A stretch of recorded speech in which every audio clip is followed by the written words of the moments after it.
Voilà. Alors là, je vais passer donc par rapport à ça, en fait, c'est en écho avec la précédente conférence où la profession, c'est quelque chose d'important. Tout à l'heure, se disait que le taylorisme, ben, c'était des tâches de la main-d'œuvre docile et malléable. Et en fait, la logique de profession et d'orientation professionnelle des sciences françaises se différencie à ce niveau-là, puisque c'est aider les gens à trouver un métier qui leur corresponde. Et en fait, par rapport à ça, donc on retrouve la distinction entre l'autorité et le pouvoir, puisque depuis que les professions existent, il y a toujours eu un petit peu ça. C'est en même temps une profession fait autorité parce qu'elle elle est garante d'une tradition, de connaissances, de savoir sur des choses qui sont immuables, sur la réalité de ce qui se passe. Et c'est aussi dans la transmission des choses, hein, c'est du maître et de l'élève. Comme nous, dans la formation professionnelle, l'objectif c'est de transmettre ces éléments-là pour que la personne fasse ensuite et soit autonome. L'objectif c'est de croître aussi par l'expérience, hein, d'augmenter son niveau de connaissance, de pouvoir gérer de mieux en mieux les aléas du réel en fait, par l'expérience que j'acquiers. Et et par contre, ces savoirs-là, ben, c'est une puissance devant laquelle on s'incline. On n'impose pas ça par la force. Hein. Et c'est justement la différence qu'il y a avec le podestas. Alors, justement, les noms sont en latin parce que étymologiquement, ça a deux fonctions très différentes. Il y avait donc au niveau l'autoritas, c'était vraiment tout ce qui concerne ce qui concernait le Sénat en tout cas, hein, donc c'était une instance consultative qui était garante de l'identité de la tradition, et le podestas c'était par contre le pouvoir politique, c'est-à-dire qui décide, qui ordonne, qui fait les lois légales et qui a donc qui punit aussi et qui surveille, qui contrôle. Donc c'est une application qui est différente, une orientation qui est différente, mais par contre le pouvoir a besoin de l'autorité pour pouvoir légitimer son pouvoir et rester au pouvoir. Et donc les professions ont toujours été un petit peu là-dedans. Il y avait avant 1789 les corporations, où quelque part on était par naissance, hein, de père en fils, hein, les forgerons, etc. Donc acquérir par ce biais-là. À 1789, à la Révolution, il y a eu la loi Le Chapelier qui a supprimé les corporations, puisque en fait, eux, ils voulaient l'égalité pour tout le monde, donc il ne fallait pas exclure les pauvres ni les gens qui n'étaient pas de naissance. Donc du coup, il y a eu cette loi Le Chapelier. Et puis, après, il y a eu différentes choses. Et puis, finalement, les sciences du travail françaises, dans la logique républicaine, donc dans les sciences du travail françaises à partir de l'entre-deux-guerres, c'était justement en même temps de cette recherche de la vérité, du vrai, à travers les professions, à travers la transmission, à travers les enseignements des anciens et le pouvoir d'innovation que donnait ce savoir-là pour les temps actuels. Mais supprimer tout ce qui concernait la naissance, c'est-à-dire que c'était accessible à tous les citoyens et en fonction de leurs aptitudes. Voilà. Et puis aussi les corporations qui visent, comme je disais tout à l'heure, avec les ordres professionnels ou autres, des organisations, des corporations qui du coup ne visent que leur protection à eux, mais pas forcément le bien commun. Voilà. Même s'il y a cette recherche de qualité, mais qui cherchent plutôt à acquérir du pouvoir que de renforcer leur autorité. Voilà, alors, ce qui est important de comprendre, c'est qu'il y a dans cette logique-là, c'est en effet la qualité du travail à travers la qualification des gens, les diplômes d'État, et pour le bien commun, parce qu'en effet, plus on est compétent et plus on est à même d'avoir un travail qui nous satisfait et qui en effet est bénéfique pour l'intérêt commun.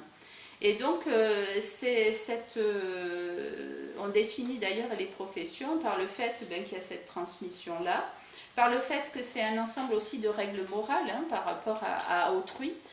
Et puis, c'est aussi une façon de définir mon identité. Je suis ingénieur, ou je suis maçon, qui aussi signifie notre unicité et notre particularité par rapport aux autres, et en complémentarité aussi avec les autres. Et ça, c'est important pour... j'ai des études notamment qui montrent qu'en effet, pour travailler bien en équipe, il faut en même temps reconnaître mes limites et mes ressources, mais il faut aussi reconnaître les limites et les ressources de l'autre. Si en effet tout le monde veut tout faire, alors là, c'est un peu plus la pagaille, on va dire. Et puis, donc, l'expérience aussi cumulée, bien sûr, un métier, c'est aussi ça, l'expérience cumulée et le pouvoir d'innovation aussi que ces savoir-faire-là, que ces connaissances-là qui m'ont été transmises me permettent de faire et d'actualiser, en fait. Parce que les règles de travail et les règles de métier, elles ne sont pas figées, elles s'adaptent à l'évolution aussi de la société et des choses qui sont autour de nous. Alors, la profession de psychologue du travail a disparu aussi, notamment par les diplômes européens. Il y a une étude donc, de Lubianic qui s'appelle « Les professions face à l'Europe ». Alors, il a pris l'exemple des psychologues, mais en fait, c'est un peu pour toutes les autres professions, où donc il explique que pour la mise en place de ça, donc il y a l'objectif de l'Union européenne, c'était de faire un marché unique.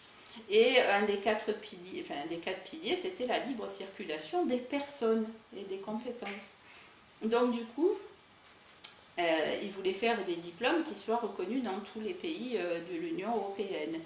Et en fait, pour ce faire, ce qu'ils ont fait, c'est qu'ils ont mis en place, donc pour ce marché unique des services, notamment, mais aussi des autres par la suite. C'est un choix politique qui a été fait. Les professionnels de terrain ne demandaient pas d'avoir un diplôme qui était équivalent à celui du diplôme polonais de médecin ou du diplôme... Bon, c'était un choix politique justement pour mettre en place ce marché unique. Ça a été fait aussi de bas en haut, c'est-à-dire que pour harmoniser les choses, ça a été imposé par en haut, par l'Union européenne. Et surtout, ils ont mis en place, pour mettre en place ça, parce qu'il y avait tellement de disparités de diplômes, ce qu'ils ont fait, c'est qu'ils sont partis des compétences qui étaient vendables sur le marché. Voilà. Donc, et en faisant disparaître la logique des savoirs, qui eux étaient un petit peu différents, donc tout ce qui était théorique. Et donc, vous avez eu comme ça une harmonisation des diplômes européens qui ont fait disparaître justement les savoirs et les théories qui étaient spécifiques à chaque culture ou chaque pays.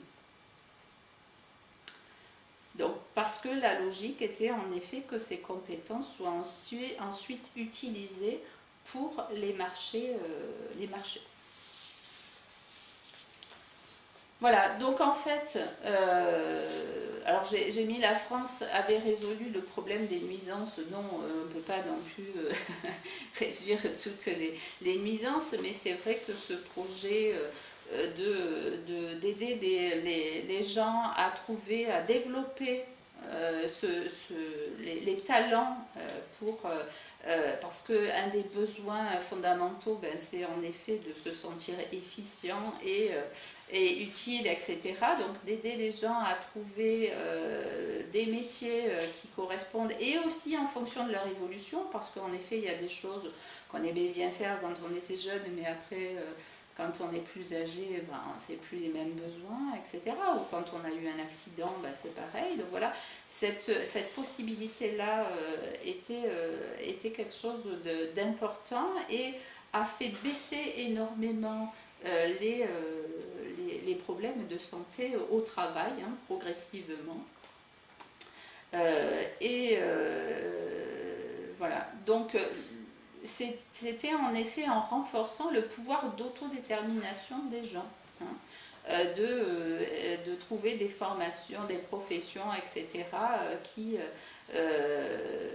étaient accessibles pour tous. Et notamment à l'AFPA, c'était des formations qui étaient par exemple payées par l'État, hein, et validées en tout cas. Et cette logique, c'était ce que je disais tout à l'heure, les diplômes d'État, c'était pour valider que, en effet, c'était une reconnaissance de la qualité du travail, de la qualité que pouvait avoir cette personne pour l'intérêt général et le progrès social, en fait, tout simplement. Voilà, donc comme on l'a vu, donc la disparition de cette profession, c'est la disparition aussi de ce projet de l'État français et la mise en place notamment de la libéralisation des marchés, des capitaux, etc. et qui a imposé une régression sociale énorme au niveau du travail, du lien entre les travailleurs français et leur employeur. Et par rapport à ça, donc, on va voir tout à l'heure, mais cette logique-là, en tout cas, fait que les Français sont le peuple qui est le plus touché par les risques psychosociaux. Hein, parce qu'en effet, c'est le fait de perdre cette autodétermination-là génère un stress beaucoup plus important, d'autant plus qu'ils ne comprennent pas forcément pourquoi. Et cette incapacité de faire ce qu'on faisait avant pour le bien commun est quelque chose qui est très difficile et qui se transforme donc du coup en stress, en anxiété ou en mésestime en tout cas de soi, qui fait que ben, ça peut même mener jusqu'au suicide pour certains. Parce que du coup on n'arrive pas à ménager la chèvre et le chou, en même temps respecter les cadences, les trucs, et puis en même temps respecter mon éthique, voilà, comment moi je conçois le travail. Et c'est quelque chose qui est très très compliqué. Voilà, alors on est sur le modèle social français et donc dans ce modèle social, j'ai parlé tout à l'heure de savant républicain et du projet républicain. C'est vrai que c'est un mot qui aujourd'hui, moi-même par exemple, je ne savais pas du tout ce que c'était. On dit démocrate, république, c'est un peu la même chose. Et en réalité, il y a des fondements qui sont vraiment très très différents.